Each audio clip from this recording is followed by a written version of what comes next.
Tuesday, November 5th, 2002, began for 64-year-old Maria de la Luz Gonzalez Anaya like any other day. Around noon, someone knocked on the door of her apartment. Opening it slightly, Maria saw a white medical coat and a social worker's identification badge. A calm voice explained that she was eligible for assistance with paperwork needed to receive government-funded healthcare benefits. For an elderly woman, that money would have been very helpful. So Maria stepped aside without the slightest hesitation, allowing the person in the white coat to enter and close the door behind them. Heavy footsteps echoed through the cramped apartment, the room filled with the smell of the street and cheap tobacco. Accustomed to dealing with people from a very different social circle, Maria made a sharp remark, apparently believing that her age entitled her to say whatever she pleased. She smirked. A moment later, the smile vanished. Something in the eyes staring back at her had changed abruptly. Maria realized it too late. The first blow was swift and unexpectedly powerful. Then came a second, and another. Each landed like a hammer strike. The elderly woman did not even have time to scream. The attacker knocked her to the floor and began strangling her with bare hands. A few minutes later, the killer left the apartment, taking money and valuables. When Maria's body was discovered, neighbors were horrified to learn that the victim was a woman of such advanced age. Meanwhile, detectives began investigating what would prove to be one of a series of brutal murders about to descend upon Mexico City. Before long, reports of elderly women dying began to appear more and more frequently throughout the capital. At first, the police failed to recognize a connection between the cases. Investigators initially believed they were dealing with different offenders. However, as the number of similar crimes continued to grow, they were forced to acknowledge that a serial killer was operating in Mexico City. Admitting this was difficult for another reason. They had little experience with such investigations. Up to that point, Mexico had only seen two serial killers in its history: the Jack the Ripper copycat, Macario Alcala Conchola, and Sara Maria Aldrete Villarreal, who killed in the name of a cult leader. Nevertheless, detectives began systematically gathering information. They already knew that all the victims lived in middle-income neighborhoods. The attacks occurred during the day, and there were no signs of forced entry. In addition, the victims' necks showed no fingernail marks. To investigators, this suggested that no struggle had preceded the strangulation. Therefore, they concluded that they were dealing with a highly intelligent offender, capable of creating a false sense of security before striking. Rumors of a serial killer in Mexico soon reached journalists, who quickly dubbed the murderer La Mataviejitas, the little old lady killer. The striking nickname shocked residents even further because it emphasized the type of victims being targeted. In Mexico, as in many other countries, old age is generally treated with respect, and only a particularly depraved individual would prey on society's most vulnerable members. Even cartel members were not known for targeting elderly women. For Mexico, crimes of this nature were virtually unheard of. Mexico City avoided descending into total panic largely because it was such a vast metropolis, where countless other aspects of life continued uninterrupted. People went to work, attended movies, and dined at restaurants. They discussed economic reforms and the early stages of the long-anticipated government war on drugs. They also enjoyed Lucha Libre, the uniquely theatrical form of professional wrestling that traditionally draws a clear line between heroes and villains, turning matches into dramatic spectacles of good versus evil.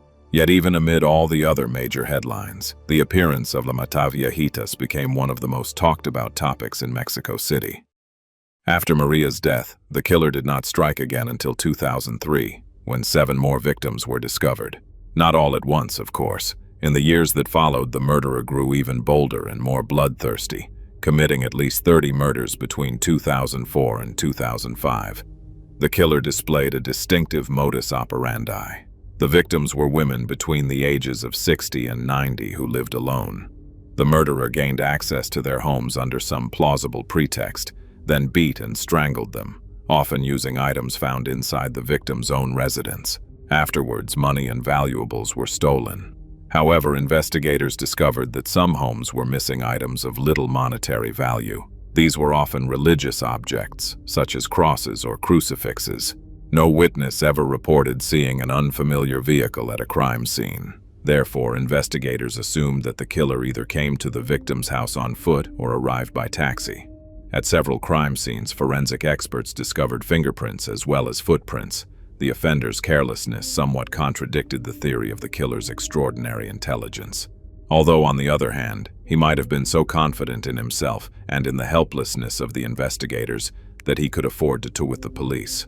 While detectives were organizing a hunt for the elusive maniac, a few kilometers from another crime scene, a female wrestler known as the Lady of Silence was preparing for her performance. She was there to be supported by a new friend, a taxi driver named Jose Francisco Torres Herrera. He eagerly attended her matches and often drove her home afterward. Jose was a taciturn man who smelled of tobacco, possessed a heavy gaze, and had a habit of disappearing for hours at a time before suddenly reappearing. However, his friend paid little attention to this behavior, assuming it was simply part of his work as a taxi driver. Mexico City Attorney General Bernardo Batiz grew increasingly frustrated by the lack of progress in the investigation. Enormous pressure was being placed on him, intensified by political tensions between the federal government and the leadership of Mexico City itself. As a result, the Attorney General vowed to find the killer before the end of his term. In turn, he demanded immediate and decisive action from the police, which led to the arrest of former convict Alejandro Ovando. He was taken into custody after attacking a 63-year-old woman. Although his fingerprints did not match those found at the other crime scenes, police insisted there was no possibility of error. Their explanation was that Alejandro had an accomplice, possibly his girlfriend, who earned elderly women's trust, and that she was the one who left the fingerprints. Everything about this theory appeared coherent except for one inconvenient fact. After Alejandro's arrest, the series of inhuman murders did not stop. Another body was found. The modus operandi of the new crime matched the previous attacks down to the smallest detail. Police could not blame copycats. Detectives had no choice but to reopen the investigation and release Alejandro. January 2004 began with yet another murder resembling the previous cases. This time, the victim was 75-year-old Margarita Aceves Quezada. She was found strangled with a cable the killer had discovered inside her own home. There were no signs of a struggle. However, investigators found a witness who claimed to have seen a social worker wearing a white coat, searching for residents who lived alone. This matched statements given by other witnesses that the offender had been dressed as a nurse. As a result, police detained Matilde Sanchez Gallegos, a woman who actually worked as a nurse and regularly visited patients in their homes. She was later released due to lack of evidence. In April of the same year, detectives tried again, this time arresting Araceli Vasquez Garcia. Araceli had been entering elderly women's homes while posing as a nurse in order to steal valuables. She looked almost identical to one of the composite sketches. Realizing the seriousness of her situation, Araceli admitted to committing thefts but stubbornly denied any involvement in the murders. Police, however, were not surprised. They were convinced that Araceli herself had not killed the elderly women and that she had acted together with a male accomplice. The neighbor of the latest victim, Margarita Aceves Quezada, failed to identify Araceli, but investigators remained confident they were correct and expected the killings to end. However, they continued, which meant they had arrested the wrong person. Nevertheless, Araceli was still sentenced to 42 years in prison for theft and for the murder of Margarita. Another interesting lead that briefly captured detectives' attention was not another suspect, but a painting. The Boy in the Red Waistcoat by Jean-Baptiste Greuze, not to be confused with Paul Cézanne's painting of the same name. 3 murder victims owned reproductions of the French artist's work. Investigators wondered whether there might be some hidden connection, but it turned out to be another false lead, like so many others. So were ideas such as the attacks occurring only on Tuesdays and Wednesdays, or the assumption that the murders taking place during the day rather than evening held some special significance. Every lead ended in a dead end. Like the rest of the city, the Lady of Silence, whose real name was Juana, followed the news closely. She understood the grief of families who had lost mothers and grandmothers. She herself had recently experienced devastating loss. Her 24-year-old son had been tragically killed by robbers. They beat the young man with baseball bats and left him to die in the street. Together with her fellow wrestlers, Juana discussed the murders of elderly women. sympathizing with the victims' families and watching police efforts fail to bring the killer to justice. Based on witness accounts, police created several composite sketches and even sculpted busts of the suspect. Images were distributed throughout the city, but even here there were complications. Some witnesses described the killer as a stocky man with coarse facial features, while others emphasized feminine traits. Since investigators believed that only a man could strangle someone with bare hands, yet all witnesses insisted the offender wore female nurses' clothing, police decided to approach the case from a different angle. They concluded that their investigation echoed a case previously solved by French police. The reference was to serial killer Thierry Paulin, known as the Monster of Montmartre. In the 1980s, he murdered at least 18 elderly women. Like Mexico's little old lady killer, Paulin had no sexual motive, as he was not interested in women of any age. Instead, he used illicit substances which required money to sustain his addiction. And like La Mataviejitas, he disguised himself as a nurse. He died in prison before trial due to illness. This high-profile French case led detectives in Mexico City to consider that the nurse described by witnesses might in fact be a man in disguise. They launched a sweeping raid, detaining between 80 and 100 transgender individuals, most of whom worked in sex work. Many were immediately released after their fingerprints were compared to those found at several crime scenes. Meanwhile, Juana was struck by a new personal crisis. During a wrestling match, she suffered a serious back injury. Doctors strictly forbade her from continuing to compete. For her, it was a devastating blow. Wrestling had been her main source of income, and without it, she and her children risked losing everything. Fortunately, her friend the taxi driver Jose Herrera was still nearby. Juana could never fully figure him out. Compared to her quiet, shy nature, Jose was secretive and quick-tempered. Yet despite this, Juana felt that they might still have a future together. In September 2005, police came under unprecedented pressure following the murder of 82-year-old Carmen Camila González Miguel. She had been beaten, strangled, and robbed, hallmarks of the little old lady killer. What the attacker likely did not know, or did not care about, was that Carmen was the mother of Luis Rafael Moreno González, a prominent Mexican physician and one of the pioneers of modern forensic medicine and criminology in Latin America. Luis González began applying intense pressure on the police to finally capture the killer and protect the most vulnerable members of society. This led authorities to launch a large-scale operation called Parks and Gardens, patrolling neighborhoods where the crimes had occurred in hopes of catching the offender in the act. There were even rumors that police paid middle-aged women, or those slightly older, to sit alone on park benches in dark areas, essentially using them as bait. These rumors reached 47-year-old Juana Barraza. Her forced retirement from wrestling had immediately affected her finances. Money was running out, and she had children to support. She sold popcorn outside Lucha Libre arenas and took on any odd job she could find. The idea of being paid simply to sit on a bench would have been tempting. As for her friend Jose Herrera, he once again disappeared for a time, only to reappear with fresh bruises on his knuckles, which he explained as the result of fights with drunk customers. Meanwhile, the little old lady killer continued to strike. Women in Mexico City lived in fear. Families pleaded with mothers and grandmothers not to open their doors to strangers, but many elderly women lived alone and genuinely needed help. Buying groceries, obtaining medication, handling paperwork for social benefits, or simply traveling across the city. And when someone in uniform appeared at the door offering assistance, free transport, or help with documents, how could they refuse? That is how Maria Hernandez. She was found strangled with her own scarf in October 2005. After this, no further murders were recorded in 2005. It was the longest period without victims since the beginning of the killing spree. Police had no explanation. They began to suspect that the strangler might be dead, and that his final victim may have been himself. For investigators, it would have been a convenient ending, but they needed proof. In desperation, police reached an almost absurd point. Officers began comparing fingerprints from corpses in morgues with the prints they already had on file, because they still had no idea who the killer was.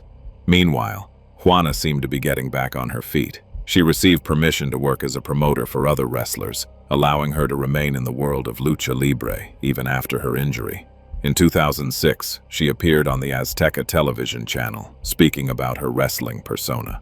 When asked whether she considered herself a hero or a villain, referring to the traditional wrestling division between good and evil characters, Juana replied that she was a villain to the core.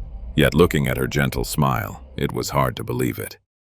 A dramatic turning point in the investigation came on January 25, 2006, when the killer noticed Ana Maria de los Reyes Alfaro and asked the woman for a glass of water.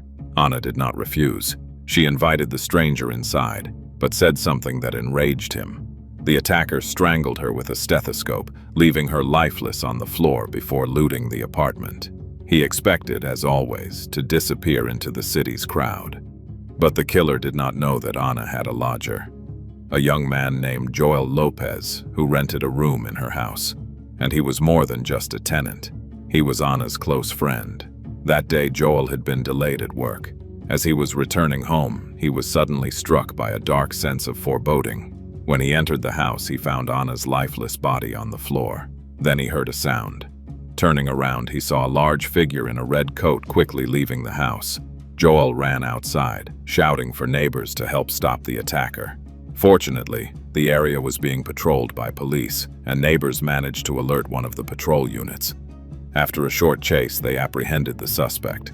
The person in the red coat was 48-year-old Juana Barraza, a model housewife and mother of 6, who by day killed elderly women and by night dominated her opponents in the Lucha Libre ring under the persona of the Lady of Silence.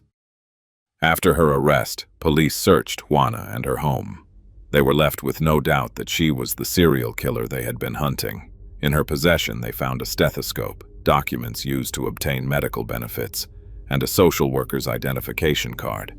Inside her home, investigators discovered newspaper clippings about the little old lady killer, as well as inexpensive trinkets belonging to some of her victims. Most importantly, her fingerprints matched those found at 10 different crime scenes. Police were ashamed that they had spent years searching for a man. Yet a man had still been involved in the case. The same taxi driver, Jose Herrera, had participated in several attacks and helped Juana sell stolen goods on the black market. But what could drive a woman, a mother, someone respected by colleagues and regarded as quiet and polite, to commit such crimes? To answer that, one must look into Juana's past. Juana was born on December 27, 1957, in Epazoyucan, Hidalgo, a small, picturesque municipality near Mexico City. She was born into the family of police officer Trinidad Barraza and his wife Justa Samperio. The exact details of Juana's childhood vary depending on who tells the story. But according to Juana herself, her mother left her father shortly after her birth, and she never saw him again. Soon after, a new man entered her mother's life and effectively became Juana's father figure. He raised her from the age of 3 months, and she grew up calling him Dad. Unfortunately, as in many such stories, Juana's home life was far from happy, but not because of her stepfather. It was her mother. Justa did not love her daughter. She often lamented that Juana should never have been born at all. For any misbehavior, real or imagined, Justa punished her harshly. Juana only ate when her stepfather was at home. Otherwise, her mother would at best offer her chayote or a Mexican cucumber with salt, and if the girl complained to her stepfather, her mother would beat her. On one occasion, Justa attacked her with a knife. Juana raised her arm to block the blow, and the blade pierced her flesh, leaving a scar she still carried later in life. Some sources claim her mother also restricted her education, forbidding her from attending school on the belief that a girl did not need schooling to become a housewife. Juana herself, however, recalls that it was her stepfather who opposed her education. In any case, the lack of schooling would affect her throughout her entire life. But if the girl's life had been difficult before, a living hell began when she turned 11. Among other things, Justa was an alcoholic. One day, heading out for a drink, she took her daughter with her.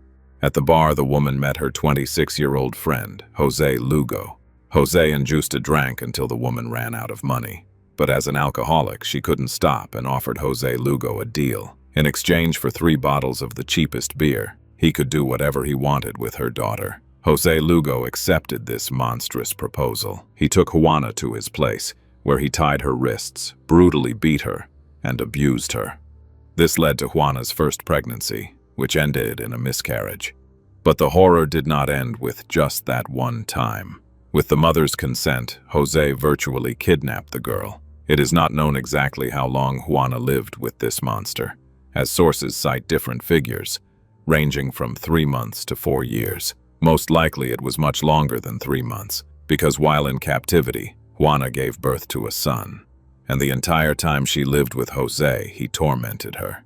He did so himself, and also invited his friends, using Juana as a toy for cruel, intimate games. Of course, Juana's stepfather and other relatives who loved the girl wondered where she was, but her mother, Justa, would say that Juana had run away with some boy. The stepfather was baffled. How could she have run away with a boy if her mother didn't even allow her to go outside? He searched for her, but no one except Justa knew that Juana was being held captive by Jose Lugo. Finally, Justa's brother was lucky enough to find his niece. A neighbor of Jose Lugo told him that the girl he was looking for might be in Jose's house because the neighbors heard her screams every night and heard her calling for her father while Jose Lugo beat her. The uncle went to the house and managed to quietly call out to Juana. He wanted to help her escape, and Juana was already ready to climb out of the window and over the fence when she remembered her child. The uncle was shocked to learn that his 12-year-old niece already had a child. Nevertheless, after finding Juana, the family managed to take both the girl and the baby away from Jose Lugo. They brought her home, but it was already too late for Juana's emotional stability. The abuse from both her mother and Jose Lugo had changed her. She behaved modestly, politely, and quietly around other people, but her heart had grown hardened. The stepfather did what he could to prevent further abuse of Juana by her mother, but the relationship between mother and daughter remained cold until Justa's death in 1976 from liver cirrhosis. When the girl was brought back to the family, her stepfather told Juana that she now needed to take care of her child. So he set up a small stall next to the one where he himself worked and placed a crib there so Juana could earn money. And that's what they did. It was through this workplace that Juana soon met her first husband, but he turned out to be no better than her mother. He beat her, insulted her, and brought other women into their home. Juana divorced him and, over the next 10 years, tried several more times to build a personal life. She did not always choose the most decent partners. Often these were men connected to Mexico City's underworld, involved in drug trafficking or robbery. Nevertheless, Juana gave birth to 6 more children, became a devoted homemaker, and lived a fairly normal, modest life until her last husband disappeared. Rumors suggested it was related to a cartel. Be that as it may, Juana was left alone with her children and began looking for work. Obviously, her job prospects were limited by her lack of education. She couldn't even read or write. Fortunately, she was very good at various kinds of domestic work. She washed and ironed clothes for other families. In addition, Juana cooked very well and sold empanadas and popcorn near arenas where Lucha Libre wrestling shows were held. Juana had long loved wrestling and used to go watch matches despite her stepfather's prohibition, as he believed such entertainment was not suitable for girls. Ironically, one day he spotted her among the audience at a show held in a sports hall near their home. At home, he asked where she had spent the day. The stepdaughter did not deny it and admitted her love for the sport.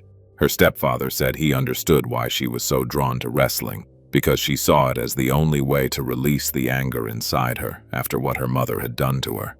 At the time, young Juana didn't understand what he meant, but clearly her stepfather was right. He was a simple man, but quite intelligent and perceptive, and so, after watching other female wrestlers, Juana Barraza decided to try stepping into the ring herself.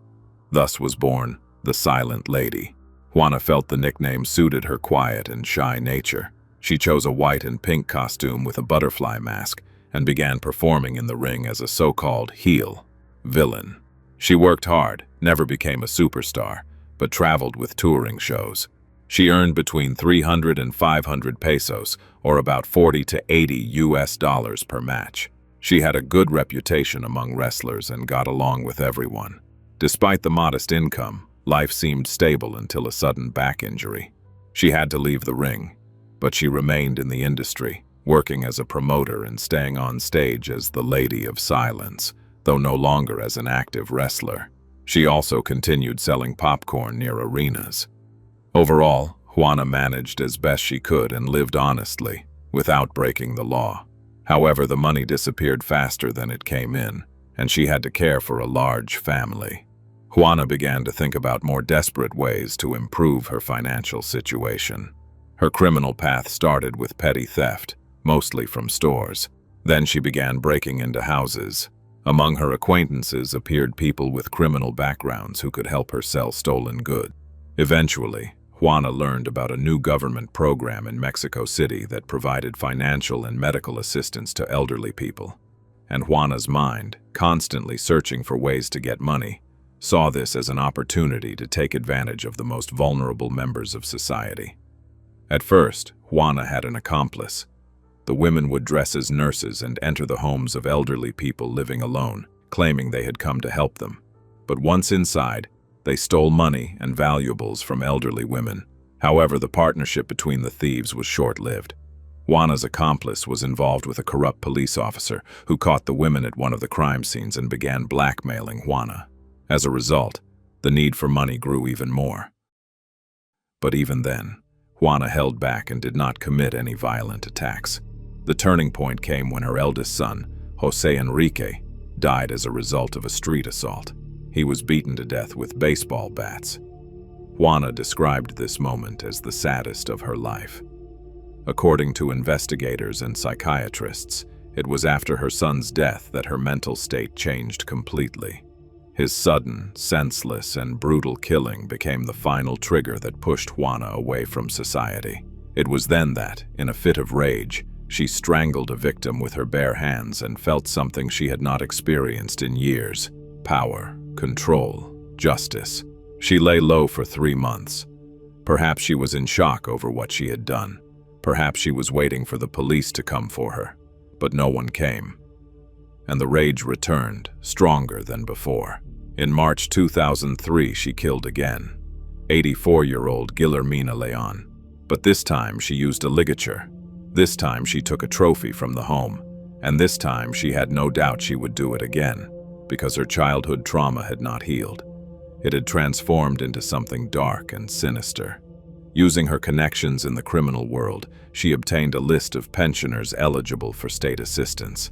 Now it became easy for her to enter the homes of her intended victims. At the same time, Juana continued to live a normal life, raising her children and working in wrestling shows as a promoter. While the police were still searching for a man, Juana lived in plain sight.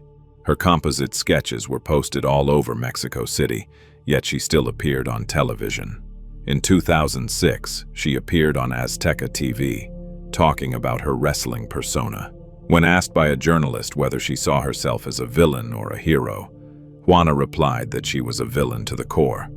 Only a week later, when luck turned against her and police caught her at the scene of another crime, it became clear just how openly she had answered that question. She lived a double life in plain sight, without raising even the slightest suspicion. Juana Barraza stood trial, where she was charged with 11 murders and 12 robberies. A forensic psychiatrist stated that the motive was not so much money, but a deeply rooted hatred of her mother. Juana Barraza saw her victims as a way to take revenge for years of humiliation and abuse she had suffered in her mother's home. She was found guilty and sentenced to a record 759 years in prison. However, in Mexico, sentences are served concurrently. In addition, by law, no sentence can exceed 50 years. Therefore, Juana will be eligible for parole in 2058, when she will be 100 years old. She is currently 68 years old and is still serving her sentence. She works in prison as a gym instructor, and on Mondays and Wednesdays she prepares tacos for inmates who line up for them. As for her children, at the time of her arrest, only her youngest son and daughter were living with her. They moved in with their older sister.